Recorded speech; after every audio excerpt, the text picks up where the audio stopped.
അധികാരത്തിന്റെ തണലിലിരുന്ന് എന്തും കാണിക്കാമെന്ന് കരുതിയവർക്ക് പുതിയ UDF സർക്കാരും VD സതീശനും നൽകുന്നത് അടിയന്തര എട്ടിന്റെ പടിയാണ്. മെസ്സിയെ കേരളത്തിൽ കൊണ്ടുവരുമെന്ന് പറഞ്ഞ് നടത്തിയ കോടികളുടെ ആ സാമ്പത്തിക ഇടപാടിൽ ഒടുവിൽ കണക്ക് ചോദിച്ചു തുടങ്ങി.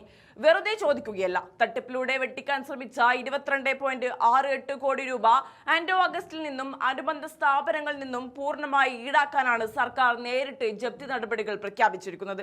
തട്ടിപ്പിന്റെ വ്യക്തമായ വിവരങ്ങൾ ലഭിച്ചിട്ടും സ്പോൺസർമാരായ റിപ്പോർട്ടർ ബ്രോഡ്കാസ്റ്റിംഗ് കമ്പനിയെയും ആന്റോ അഗസ്റ്റിനെയും സംരക്ഷിച്ച് 22.68 കോടിയുടെ നികുതി പിരിച്ചെടുക്കാൻ മടിച്ചു നിന്ന മുൻ ഭരണാധികാരികൾക്കും അതിന് കൂട്ടുനിന്ന അന്നത്തെ കായിക മന്ത്രിക്കും ഇനി ശരിക്കും കഷ്ടകാലമാണ്.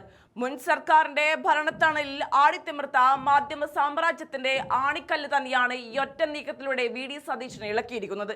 സംഭവം വെറും ഒരു GST വെട്ടിപ്പിൽ ഒതുങ്ങുന്നില്ല. തട്ടിപ്പുകാർക്ക് ഒത്താശ ചെയ്ത ഉദ്യോഗസ്ഥർക്കു മേൽ കടുത്ത നടപടിയുടെ വാൾ വീഴുകയാണ്. പ്രത്യേക അന്വേഷണ സംഘത്തിന്റെ കണ്ടെത്തലിനെ തുടർന്ന് വടക്കൻ മേഖല joint commissioner Srivatsa, Kasaragod deputy commissioner V Sajith, intelligence officer Sajini എന്നിവർക്ക് കമ്മീഷൻ ഇതിനോടകം ചാർജ് മെമ്മോ നൽകി കഴിഞ്ഞു. തിങ്കളാഴ്ച കാഞ്ഞങ്ങാട്ടെ ഇന്റലിജൻസ് ഓഫീസറുടെ മൊഴി രേഖപ്പെടുത്തിയ SIT പ്രാഥമിക റിപ്പോർട്ട് നൽകുന്നതോടെ ഇവരുടെ സസ്പെൻഷൻ ഉറപ്പാണ്. GST വകുപ്പിന്റെ റിപ്പോർട്ട് ലഭിച്ചാലുടൻ കേരള പോലീസും കേസിൽ അന്വേഷണം ആരംഭിക്കും.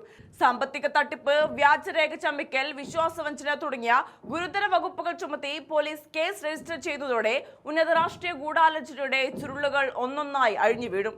പ്രാദേശിക പോലീസിന്റെ കെണിക്ക് പുറമെ കേസിന്റെ വ്യാപ്തി ബോധ്യപ്പെട്ടതോടെ കേന്ദ്ര ഏജൻസികളെയും രംഗത്തിറക്കുകയാണ് സർക്കാർ. അതിർത്തി കടന്നുള്ള സാമ്പത്തിക ഇടപാടുകളും അനധികൃത പണമിടപാടുകളും നടന്നിട്ടുണ്ടെന്ന സംശയത്തിൽ ED, കേന്ദ്ര GST ഇന്റലിജൻസ് വിഭാഗവും രേഖകൾ ഏറ്റെടുക്കുകയാണ്.